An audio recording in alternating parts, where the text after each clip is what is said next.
Hi, I'm Brian Crombie, and we're going to be talking on The Brian Crombie Show. We're going to be talking about politics, arts, business, and social issues on The Brian Crombie Show on Canada One TV.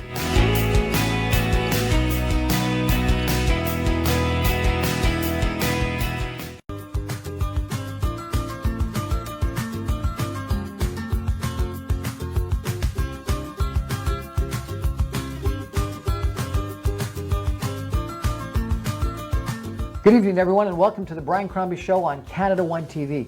I want to introduce you to a really interesting young lady. Kris Orticello is her name. She is an actress, she's a host, she's a social influencer.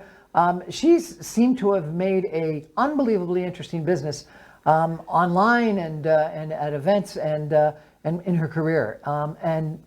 She's just really a ball of energy, and so I really wanted to introduce you tonight.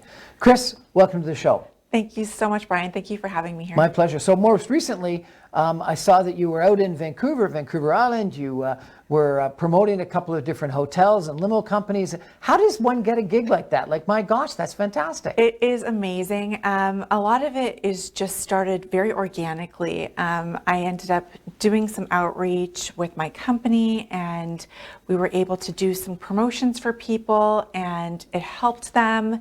And then we were able to get more. And so it just kind of snowballed from there. And I love helping brands. I think it's amazing to be able to work with brands and work on their goals with them and to help them to achieve things that are very specific. So what, these brands will contact you and say, we want some promotion? And that's right. They'll contact me. They'll say we want promotion. And we have a very specific audience. So we focus on the luxury sector. Yep.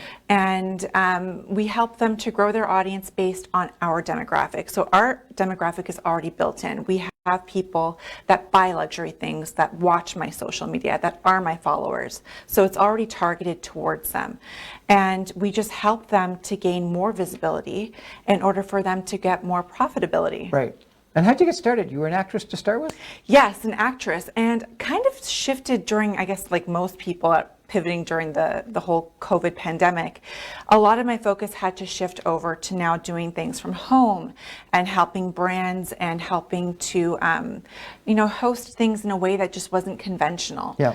So I looked at what I had available to me, and one of the things that I noticed is that a lot of what I was doing online was very successful, and I was able to integrate that to then help others. And you and I met on a social app as well, on Clubhouse, and that was also a huge stepping stone for myself to network more with more people. Why? Well, it was lonely. It was super lonely during the pandemic. And Clubhouse is an audio app, so you talk to people like you're on the phone. Yep. And it's just really comforting to hear voices of other people when you're, especially in a pandemic, and you're feeling incredibly isolated.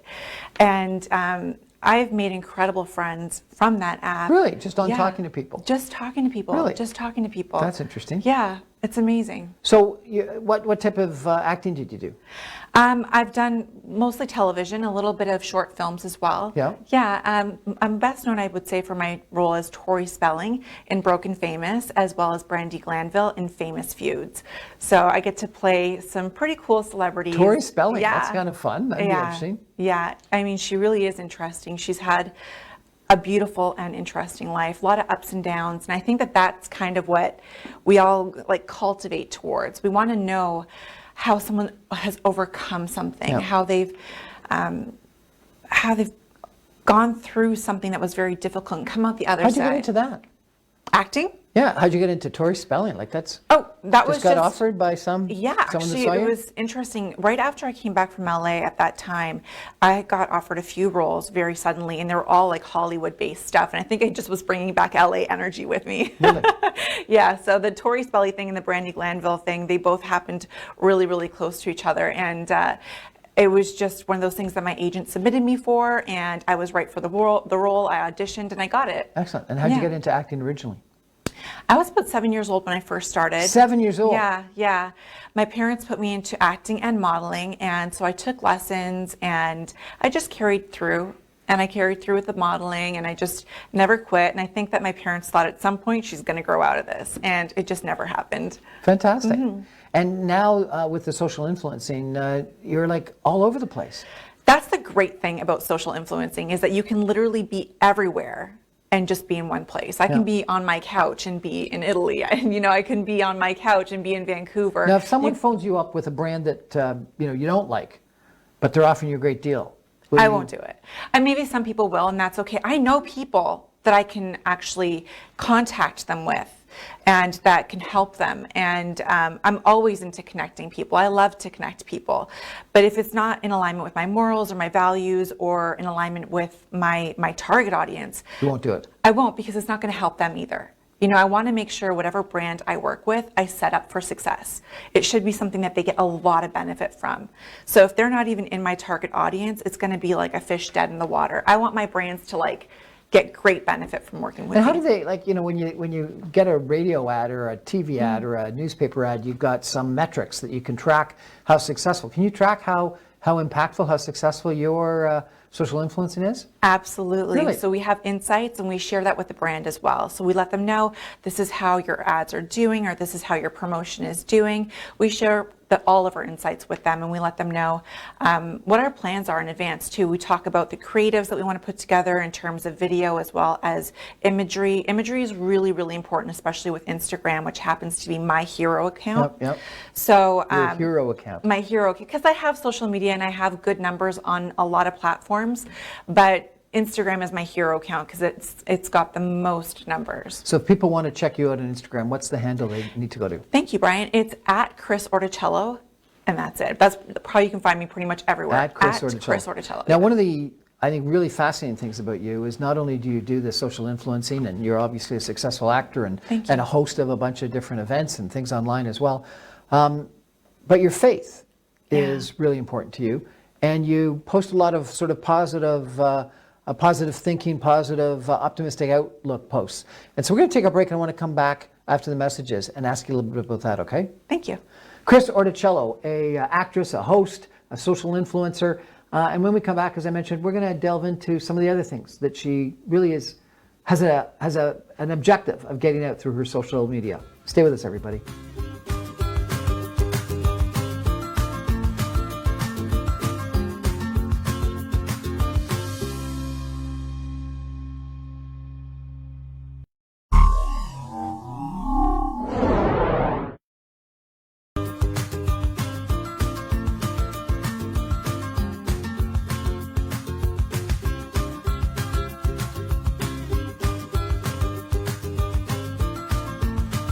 Welcome back, everyone, to the Brian Crombie Show on Canada One TV. My guest tonight is the incredibly interesting young lady, Kris Orticello. And you got to follow her on social media. At Kris Orticello is the tag that you want to go to. She is an actress. She's a host. She's a TV interviewer. She interviewed a bunch of people during TIFF. We might talk about some of the stars that you met. And she's a social influencer. And Kris, one of the things that really impacted me when we chatted before is that your social influencing, you really have this value that I think is maybe unique, because your faith, your religious faith, your spiritual faith is very important to you, and it governs the things that you do, what you wear, how you look, and the brands that you market. Tell us a little bit about that, where it came from, and how it changes what you do versus what you might get asked to do at times. Thank you, Brian. The journey has been long, and it's been very zigzagged. I grew up in a family that raised me Catholic. It wasn't a practicing family. We would do like Easter and Christmas at church, but we weren't practicing Christians. And I always felt deep in my heart that I had a connection with God, but I really didn't understand a lot about the Word. I wasn't deep in the Word. I wasn't reading the Bible. I wasn't hanging around other Christians. I strayed a lot, and I had a bit of a troubled time during my teens and stuff like that. There was a lot. You had a troubled time? A lot. Oh, actually. I want to hear the story. Yeah, there's a lot of stories, Brian. We would need a lot of time. So there was a lot of trouble when I was growing up, and I think for some time, when I was incredibly ambitious in my 20s, I thought I was doing all this stuff on my own, and I just declared to God, I don't need you. I don't need you anymore. I'm doing everything on my own. I'm getting all this on my own. I don't need you. And then shortly after that, I was hit by a car, and God showed me just how much I need him. And I know he didn't send me that harm, but I know that he did show me in that process that I can trust him, I can rely on him, and none of the things that I'd been given were out of my own doing. They were all by the grace of God. And when I learned to surrender and accept that it wasn't because I'm some kind of superhuman, but that because I was given grace, that I had all of these privileges, I started to be able to do way more. I started to be able to help more people and get a lot more humility. I had a huge ego. It was a big problem. I suffered from narcissism dramatically. You suffered from narcissism? Yeah, Really? like big time, big time. How do you define narcissism? How do I find it? Define it. Oh, define it. Well, an extreme interest in oneself, also not really considering other people, very consumed with my image. I mean, I still care about my image, but I was consumed with it. I would project a lot of myself onto other people because it was about me. Everything was about me. I wasn't considerate of how other people were thinking or feeling. I wanted what I wanted and I wanted it then. And is this what caused the trouble you got into when you were a teenager, or is this just where you were in your 20s? I think the trouble that happened in my teen years had a part of that, but I think it also came from, just not having a good time in my family at that time. There was a lot of stuff happening that needed to be worked out, and I'm grateful that my family is in a better place now. Mm-hmm. But there were things that I couldn't control. And I tried to find things to latch on to that I could control. And my ego was something that I could kind of run with. So, yeah. So concerning my faith, it is important to me to use it now and to be aware of sharing things with people in a non-forceful way and letting them know about the word in the ways that it's helped me without, like I say, pushing it on people. If people come to my page, the first thing they see is Christian. So there's no tricking people into oh, I didn't realize she was a Christian. And then she started speaking the word over me. Yep. It says there, it's plain. It's a disclaimer. You're going to learn about the gospel. You're going to be introduced. And I'm not perfect, Brian. In no way, shape, or form am I a perfect Christian. So how did this happen? So you had the car accident. What did God come to you when you were on the hospital bed, or did someone give you a book, or you start what was the catalyst to have it happen? It just I needed to lean on something. I needed my faith. I needed to know that I wasn't alone in this. I knew that I couldn't do all the things that I was doing before. I couldn't dance the way that I was dancing before. I was suffering from very severe depression. And I just knew that I needed God in my life. I needed that sense of joy. So you went out and found it at a church or in a book, or? I found it in the Bible. I mean, So it was your own research, your own reading? To some degree. I also participated in churches as well. I became very heavily involved in the Salvation Army, and I would volunteer there. I would sing in the chapel. Oh, really? Yeah. I volunteered there for, I think, 5 years or so at the Gateway, which, by the way, the Gateway is amazing. Anything anybody could do to help the Gateway, they really are the hands of God in the city. They reach out to men and they help them. They reach out to women as well, and they're helping people. They're boots on the ground.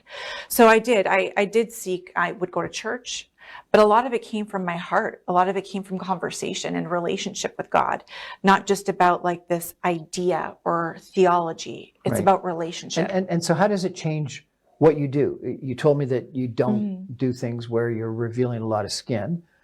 Yeah. So I still think that I dress, I don't think that I'm overly strict in my attire, but I'm just careful with my acting stuff to not do nudity. Right. I think there's times where I'm still somewhat provocative, but I don't do nudity. Okay. Are there other things that you do or don't do? Yeah, I won't do blasphemy. So a lot of times in a script, I've had to turn scripts down for this, actually.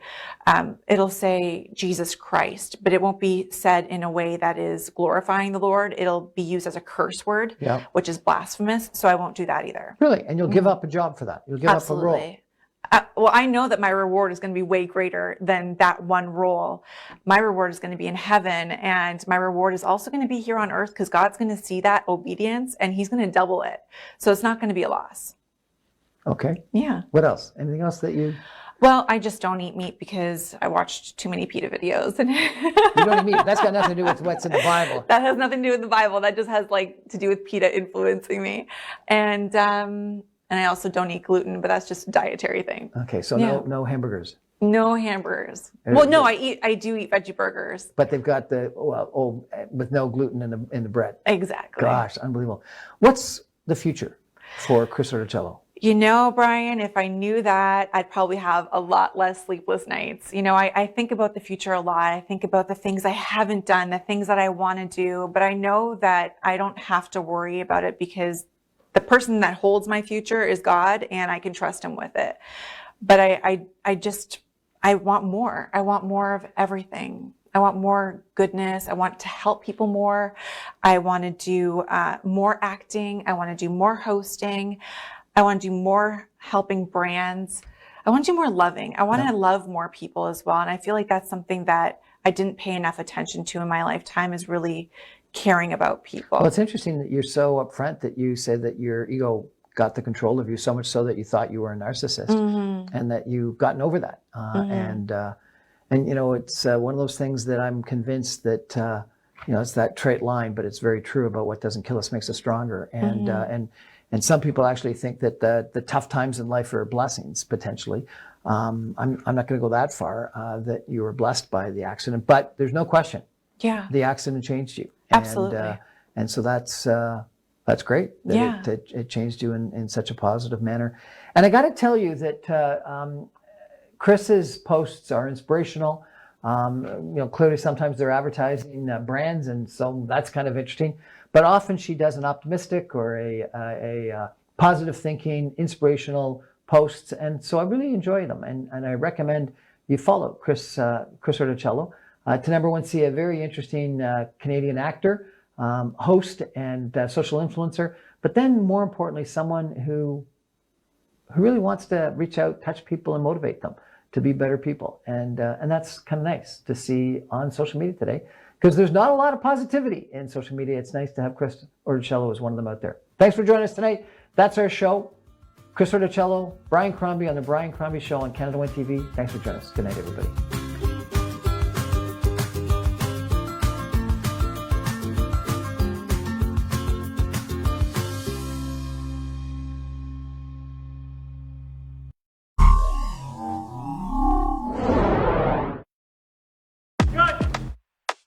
Hi, Eva. Hi, Mr. Aslam. I am so sorry about the delay in payments. Actually, our team is having trouble sending it to Pakistan. Don't you have TapTap Send? It's the easiest way to send money to Pakistan. Just download TapTap Send from your app store. और मजे की बात ये है कि ईवा को fees की फिक्र भी नहीं होगी, because TapTap Send charges 0 fees at great rate. देखा? पेमेंट मिल भी गई. तो टेंशन किस बात की? बस TapTap Send करो. ना कोई फी, ना कोई इंतजार, बस TapTap Send करो. How are you doing, Mira? Good. Good job. Honey, where's the masala for the chicken biryani? In front of you. And for the veg biryani? You're holding it.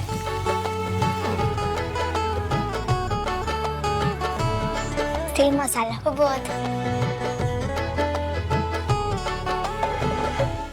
मुझे फुरकत में रहकर फिर वो मक्का याद आता है, वो जमजम याद आता है, वो काबा याद आता है। खुदा ने हमें सब चीजों से नवाजा, तो क्यों ना उसके घर जाकर उसका शुक्र अदा करें, हज और उम्रा करें किंग ट्रैवल के साथ। Authorised agent of ministry of हज एंड उम्रा, royal embassy of Saudi Arabia. इसके अलावा हर किस्म का Saudi visa. King travel, number 1 उम्रा agent in Canada. Call now at 1-800-844-5464. Assalamu alaikum wa rahmatullahi wa barakatuhu, my beloved brothers and sisters. May Allah subhanahu wa ta'ala be pleased with you, and may Allah subhanahu wa ta'ala protect you all. Insha'Allah, on December 3rd, we will have amazing gathering with our beloved speaker, Sheikh Ala, and also our brother Adnan Siddiqui and brother Wasim Badami, and myself too. We will have amazing gathering to support the Grand Islamic Center in the city of Vaughan, and we will have a fundraising dinner there, inshallah. We are waiting for you, inshallah, to be together and to make amazing night, and we call that night of barakah. So please visit masjiddinner.com and you can find the tickets there and you can buy your ticket. Please come with your family and may Allah subhanahu wa ta'ala protect you all. See you there inshallah. Assalamu alaikum. Hi guys, this is Busha Sake from Durham Divas. I'm here to invite you to my next event, Durham Winter Festival, taking place in Ajax in Audley Recreation Center at 1955 Audley Road in Ajax from noon till 11 p.m. We will be having multicultural vendors, you name it, we have it. We will be doing lots of bumper prizes like gold coin, LED TV, and much more.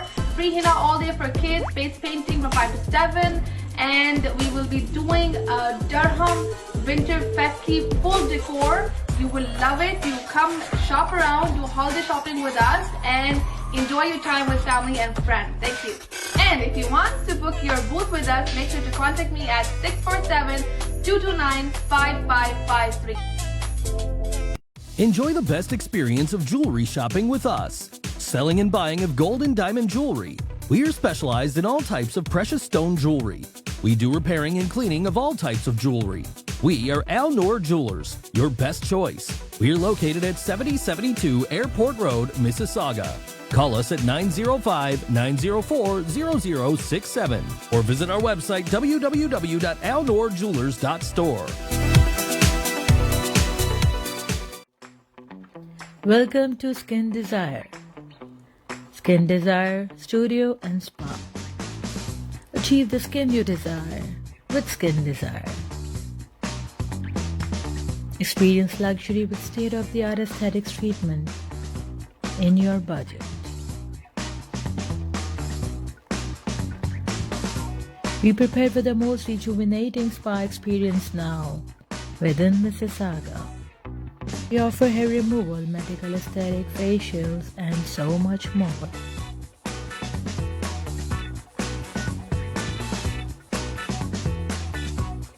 Get in touch today with our experts for the Skin Desire journey and win a $100 gift card.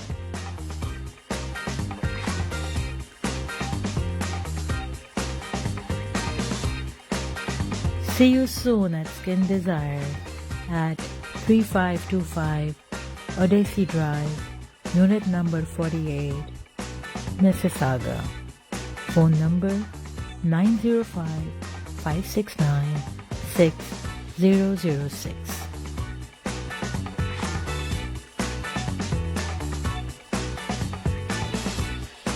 Skin Desire Studio and Spa.